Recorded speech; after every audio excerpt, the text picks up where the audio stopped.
All right, so we're going to take a moment, just kind of briefly review what constitutionalism is. Hopefully, you remember that constitutionalism is basically a theory of limited monarchy. And the idea is that the king is under the law, and the Constitution is the source of all political authority. And remember, the Constitution or the law that is there is actually the people, right? And so it's a very different concept than absolutism. And where you have in absolutism, the king is above the law, and the ruler or the king is the source of all political authority combined. So England is kind of working through this conflict between absolutism and constitutionalism, and it's going to create an absolutist monarchy, or is it going to become a constitutional monarchy? And that's what England's kind of trying to work through. Now, we saw in our previous lesson how King Charles seemed to be trying to push England in the direction of absolutism, and that eventually results in the beginnings of what we ended up calling the English Civil War. Now, in this lesson, we're going to continue to look at the English Civil War and move on to look at how England develops constitutionalism when we get to the Glorious Revolution of 1688. Now, during the English Civil War, there's two main sides. On one hand, you have the Royalists, and they are the enemies of Parliament. And they are actually given the nickname the Cavaliers. It was a derogatory nickname to kind of insult the Royalist side, that they're basically saying, hey, your major supporters are coming from the nobility. You're just a bunch of rich Cavaliers, right? And it's kind of in that sense. And they're trying to, the Cavaliers are trying to attract nobles to their cause, but it's not just the nobility that are supporting the Royalists in general. If you were a member of the nobility, you'd be more likely to support the Royalists than you would the side of Parliament. And you can see the image of the Cavaliers here on the left, and notice that they had very long flowing hairstyles, and which was very common of the day, the very long locks of hair. The other side is Parliament, or the parliamentarians, those who support the Parliament against the king and their enemies. The Royalists also give them a derogatory nickname. They call them the Roundheads. Yeah, the Roundheads. And the reason they call them this is because of their hairstyle. Many of the people who supported the Parliament were Puritans, and they favored a much more simplistic hairstyle. And their hair is super short. And if they took their hats off, it's almost like all of them had like chili bowl cuts. You know, the chili bowl, old school chili bowl. My mom, we'd get the chili bowl special at my house. We'd say, can we go get a haircut? No, you get in the chili bowl special, put that bowl and just snip around it, and they take it off, and you look like an idiot. Yeah. But everybody's been there. Maybe, maybe not. Maybe it was just us poor people. But a lot of them are Puritans, as we said. And it made their heads look very round, and they got this nickname, the Roundheads. And you can tell from the image, from the pamphlet that's published during the English Civil War period, that these two sides, there's quite a bit of animosity. Well, obviously, it's a civil war. If there wasn't animosity, it wouldn't be much of a war. So here is each side with their dogs, and they're telling the dogs to attack each other, and the dogs are talking to each other. So the Royalist dog looks over and says, hey, you Roundhead cur. And the Parliament's dog responds, you Cavalier dog. And you can kind of see, and the Parliament, one of the parliamentarians is encouraging his dogs to, go, bite him, Pepper. Pepper, obviously, being the name of his dog. Great dog name. And, the Prince Rupert over here is, he's telling his dog, Poodle, go get him. Of course, his name is Poodle. And so basically, you've got the Roundhead dog and the Cavalier dogs. They're fighting, and the people are fighting. And a lot of people in England really don't want to pick a side. And that is kind of where the third side of the war kind of happens, which is there's a lot of people that just decide they're going to remain neutral and see what happens. And we also, during this, we see a lot of people switch sides during the war. So if the Royalists would invade a town, I support the Royalists. Yeah, go to the king, right? And then once the Royalist leaves, they'd be like, heck with those Royalists, man. Be like, I got Debo in check. Or Debo think he got me in check. He told me to shut up. I stop talking, but when he leave, I'll be talking again, right? It's kind of the exact same concept here. And so what the English Civil War would kind of switch a lot of people's loyalties, but the key point to keep in mind, for especially for like exam purposes, is that the two sides are the Cavaliers, which are the Royalists, and the Roundheads, which are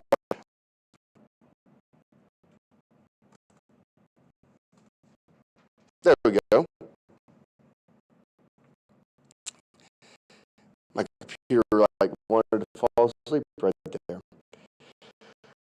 We don't have time to go into a detailed military history, but I think that this image is a good way of showing what happens over the course of the war. So these are maps of England, and they kind of show the two different sides. The Royalists are in purple.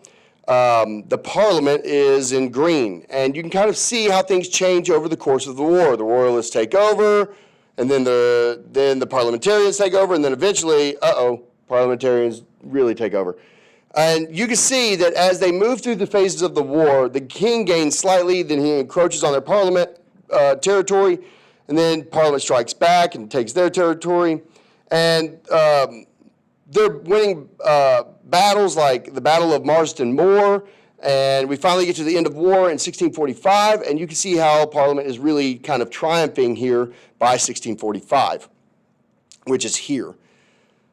So over time, what we see happening is that the Parliament is slowly but surely winning the English Civil War. And the reasons why we see a victory shifting to the side of the parliamentarians is because of this guy, Oliver Cromwell. Very important fella, okay? He emerges as the leader of the parliamentarians' army. He reorganizes the army into a new model army. It's based on a very revolutionary principle. Instead of giving military leadership to people who come from high social standing, let's give high military positions to people who, know how to fight. Now, he is not the first person in world history to come up with this idea, if you will remember, right? There was another group way back in history, and actually there's been several groups that instead of just giving it to nobility, had given it to people that actually, earned it. The merit system. Do y'all remember any of the groups? Can you remember any of the groups that maybe did that? The Assyrians did. The Romans did at one point, right? It was a merit system. Those are the best armies ever. So Cromwell's looking and going, hey, we've read stories about these really, really powerful armies. What did they do different? Oh, they put people in charge that actually knew what they were doing. Wow. Also, the Persians, the Macedonians, right? Pretty much everybody that had ever conquered the world. And so he changes that, and lo and behold, they start kicking the crap out of the Royalists. Wow. And so, we're going to promote people and train people. And so Oliver Cromwell basically professionalizes the army. This is where the color red becomes associated with the English army. The redcoats. Now, if you think about the British Army back, especially like the Revolution and stuff like that, they called them the redcoats. This is where it really starts to happen. Because Cromwell is the one who actually begins dressing them in red uniforms. And you can see that his strategies work very well. He defeats the Royalists at the Battle of Naseby in June of 1645. He not only does he defeat the Royalist army, but he actually captures the king's baggage train. And amongst the baggage train, he actually finds the king's personal letters, which then a member of Parliament goes on to publish. So he starts, publishing his personal letters. Other kind of interesting things we find out, like he didn't get along with his wife at the beginning of their marriage. Oh my. But that also kind of makes sense because remember, Charles was Protestant and his wife was French and Catholic. First of all, French, kind of annoying. I'm just kidding. That's a joke. Don't everybody laugh at once. But anyways, that's just kind of a side note. Here we see Oliver Cromwell, and he's connected with the Puritans, and he sits for this portrait, maybe his most famous portrait, in 1653. And he tells the portrait painter to paint him, warts and all. So if you look closely at this picture of Cromwell, you can actually see, he has warts on his face, and he's not a particularly good-looking fella. But Cromwell didn't want to be like, dressed up and all of this stuff. He wanted to be represented as he was. which is in Puritan style, I guess, take me as I am and all of that. But it's really Cromwell who takes the Parliament's army and gives them the capacity to start having major military victories against the Royalists. The Royalists continue to lose subsequent battles, and eventually Charles falls into the hands of the Scots, who later transfer him into the hands of the parliamentarians. Parliament keeps him under house arrest for a couple of years while they try to negotiate some kind of end to the English Civil War. However, Charles went behind Parliament's back to try and reach an agreement with the Scots to start the English Civil War up again. And so he tells the Scots, hey, you want to be your own independent country or whatever. He promises them all these different things. You help me start this war back up, Gavin. And people that watch this video next year are going to be really confused as why I said that. It's because he was asleep in class, everybody, watching in the future. Well, Parliament realizes that Charles is doing this, and they realize we're not going to be able to negotiate with Charles anymore. So, Parliament, led by Oliver Cromwell, decided to put the king on trial and charge him with treason. Uh-oh. In the indictment that was read out to Parliament, he was serving as the judges and jury in the trial. This is what they claimed that the king was guilty of, that he was a man of blood, and that it was their duty to call him to account for that blood that he had shed and the mischief he had done to his utmost against the Lord's cause and the people of these poor nations. Now, the king's defense to the charge that he had committed treason against England was, God picked me to be king and told me I could do whatever I wanted. And they were like, off with his head! Because they didn't buy it. They said, really? Because we're Puritans, we think we're closer to God than you. We imagine he would have told us if that was the case. And he didn't. So he really tried to play the whole divine right of kings card. And they were like, that sounds like absolutism. You got to die. Well, that did not work at all. And they sentenced him to death. And the execution of the king is carried out on January 30th of 1649. And with his death, we now have the creation of the Commonwealth of England. So what has happened is we've gone from this idea of king and parliament should be balanced. King Charles then has a time of private and personal rule where it looks like he's moving towards absolutism and things are very unbalanced. Now we execute the king and we have no balance either because now we're just left with parliament in the Commonwealth. And so we see here that the result of the execution of the king is that we've moved on to a new system of government. England is no longer a monarchy because you can't have a monarchy if you ain't got a head. And so Parliament is the one who's going to end up running England. Now this image is a painting of the king's execution. They lopped his head off, bro. He's reported to have died very bravely. Since being executed in January, it was pretty cold at that time of the year in England, so he asked to be able to put on 3 shirts because he was afraid of coming out to be executed in such cold temperatures that he might start shivering and people might mistake that for cowardice. So he said, fine, you're going to cut my head off, but make sure I'm warm so people don't think I'm shaking in fear because I want people to know I believe in what I stand for. That's great, buddy. You're still going to die. So there you go. And so he dresses in 3 shirts. He goes out. He gives a speech at the scaffold in which he reiterates this idea that he was a king implemented by God. Dude, give it up. But he kind of ends the speech by saying, I go from a corruptible to an incorruptible crown where no disturbance can be, no disturbance in the world. In other words, I'm going to look forward to heaven where I'm going to not have these problems anymore. And he lays his head on the chopping block. And after praying a bit more, he puts his hands out, which is the signal to the executioner to lower the axe. They chop his head off. And you can tell from this painting that the people are overcome by this. And there are reports that upon his death, people were rushing to the front of the stage where the execution was and dipping their handkerchiefs in his blood, almost so that they could have like a relic of the king. And so with great sadness, and there was kind of great sadness when he died, but of course, now since there's no king, power falls into the hands of Parliament. And in the next slide, we're going to look at how Parliament starts to use that power. Now, this doesn't exactly go well. For England, the parliament is pretty ineffective at ruling after the king is executed. They don't have any money. They stop paying the army, which makes the soldiers very upset.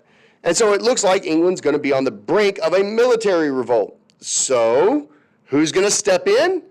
Oliver Cromwell. He dismisses Parliament and establishes a protectorate. He takes on the title of Lord Protector of England and essentially begins to rule England in absolutism. Who could have seen that coming?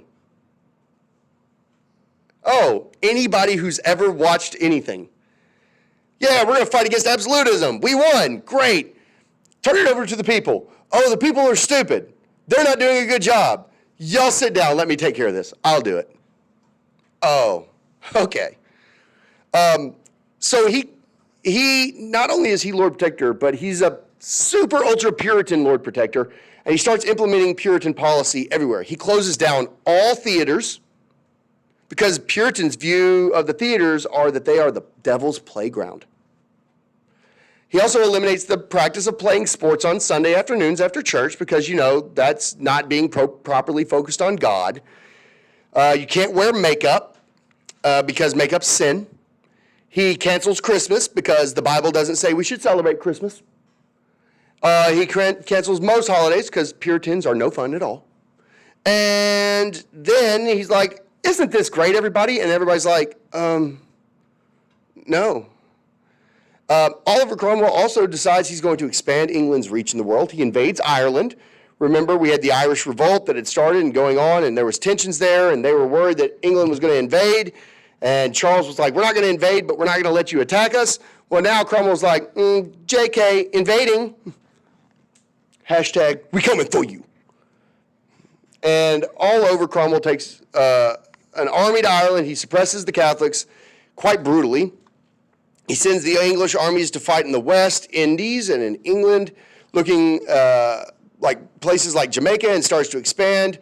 It's a small empire, but back in England, what Cromwell essentially does is he divides England up into different districts. He imposes military rule on them. He appoints a military leader to control each district. And all of these actions that Cromwell is taking, people will start to go, you're kind of acting like a king. And obviously you can see some propaganda here. This is Cromwell dressed up as a king, obviously. And even though Parliament at one point comes to him and suggests that he becomes king, he's like, no. England's a commonwealth, you know. But he's essentially acting like a king.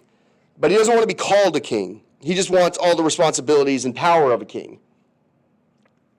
And so this doesn't do much to ease the resentment. You know, people really don't want to go back to war again, but they're kind of seeing in a sense that it's still unbalanced because of Parliament and Cromwell, and he has almost all the power. So again, there's this kind of discontent.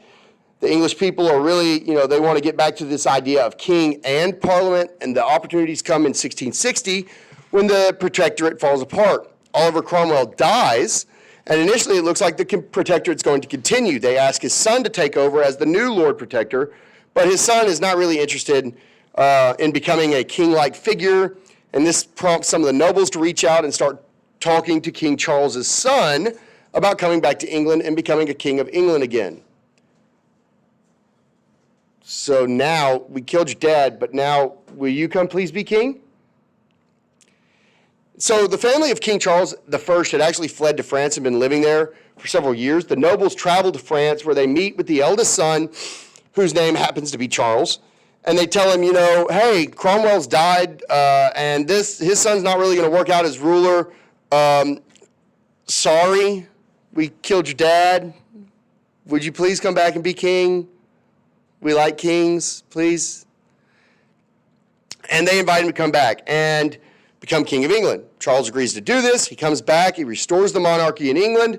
And the people of England are actually very excited that Charles II comes back. There's grand celebrations in the street, and Charles gets the nickname of the Merry Monarch, and in part because when he comes back, he overturns a lot of the cultural policy that Cromwell had instituted. You know, we can celebrate Christmas again, we can play sports, you can wear makeup, the theaters are open. He's kind of seen as bringing back the merriment to England. And so people are really excited, and politically, Charles II is very astute. He realizes that he needs to be careful around Parliament. He does not want to be seen as an absolutist king because that would not end well, clearly. He doesn't want to be seen as Catholic, and so he's very careful to dance around the Parliament and not to get on their bad side because he doesn't want to risk, getting them upset and then them being like, off with his head. So King Charles II, he eventually dies in 1685. He doesn't have any children, so succession is going to pass to his younger brother, James II. Now, James II is not careful. James II is kind of open about the fact that he's Catholic, which England is not going to like. And James II is open, and he actually tries to work on putting Catholics into high positions of power in the government. And this starts making Parliament very nervous. So again, they don't want to go down the direction of Oliver Cromwell's Puritanism, but they certainly don't want to go back to Roman Catholicism. So when James II baptizes his infant son as Roman Catholic, the Parliament goes, hey, we may have messed up again. I know it seems like we don't know what we want, but we know what we don't want. We don't want Cromwell, and we don't want Catholic. So we're going to have a problem. And James is like, bring it. And Parliament's like, oh, we will. Right? Well, that's going to lead us to the Glorious Revolution. Now, this is one of the foundational moments in English history. Parliament, because it's afraid King James is going to create a Catholic monarchy, they fear that he's going to be an absolutist monarch, trying to circumvent Parliament's power to act and prevent all of this. They say, hey, I think the connection between Catholicism and absolutism is pretty dangerous. So what they do is they go to James's daughter, who is Mary. Now, she is a Protestant, and she is living in Holland with her husband, William, who is the Prince of Orange. And they go to William and Mary, and they say, hey, if you want to invade England and overthrow your dad, we'll support you, right? And you can see here of the playing card that was produced in the 17th century, kind of depicting the events. William lands in England to invade, and King James II, of course, he finds out what's going on, that his daughter and her husband are coming to, kick him off the throne, and he decides, I've seen this play out before. I will see myself out. And he just says, hey, honey, we need to go. And she was like, but you're the king. He was like, I like my head where it's at, so we need to go. So they actually pack up and leave. William shows up, and he's like, I'm here to take the throne. And they're like, lucky for you, it's open. So it's the Glorious Revolution. It's also called like the Bloodless Revolution because literally nobody even had to fight. The dude overtook the throne of England and killed nobody. It was genius. It was beautiful. And so he packs up and leaves, and obviously he goes and lives the rest of his life in the court of King Louis XIV. And so now we have William and Mary, Protestant monarchs on the throne, and this revolution is really what's going to bring constitutionalism to England. Part of the agreement that William and Mary make with Parliament is that they will, in order to become the new monarchs of England, they will agree to support an English Bill of Rights. And it's in the English Bill of Rights of 1689 that we see constitutionalism being implemented in England. And so one of the principles of this English Bill of Rights is the idea of parliamentary consent. It's the idea that a king cannot rule or a queen cannot rule without the consent of Parliament.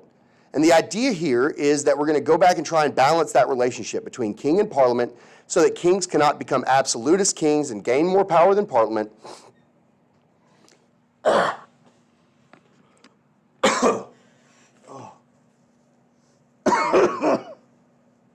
I apologize. That they have to keep consent of Parliament in order to be able to rule. I'm dying here. It's not funny. So the English do not have a written constitution the way, a written constitution would be like on our phones today. Instead, they have an unwritten constitution. Theirs is more of a constitution based on traditionalism.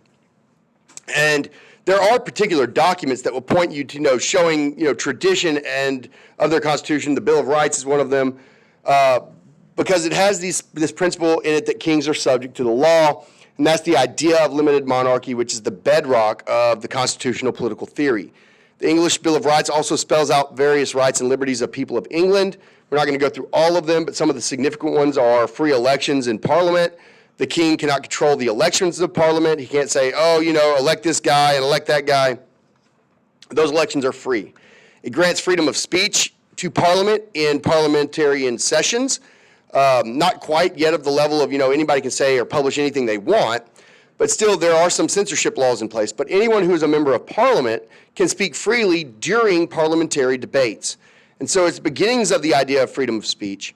It also establishes the need to call for regular sessions of Parliament. They don't have to meet every year, but they do have to meet on a regular basis. No more periods of personal rule. You shouldn't be, also no cruel and unusual punishment. You can't go around cutting people's ears off just because they write something that you don't like. And some of those things came out of Charles I's rule.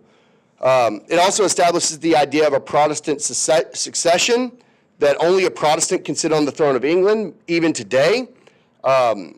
If King Charles of England suddenly announced today that he was converting to Catholicism, they would kick him out of the throne. You cannot be a monarch of England and be Catholic. You must be Protestant. And so the Catholics are not able to sit on the throne ever again. And so there you go. The last part of this, what's the significance? You have the development of constitutionalism. They establish representative government and religious toleration. They establish, they take a strong stand against absolute monarchies. Instead of saying, no, we're not going to have it, they literally made laws to make sure it didn't happen. They allow, the Edict of Toleration allows Protestant groups to practice religion freely. You don't have to be a member of the Church of England. You could be a Baptist or a Quaker and enjoy full political rights. It's very significant. Again, the story of, the Glorious Revolution and the Bill of Rights. It's going to have a heavy influence on U.S. politics and our Bill of Rights. And we're going to take a lot of these concepts and then implement them into our American system later on. And so constitutionalism is going to continue to grow from this point forward, and that's going to bring us to an end of Module 2.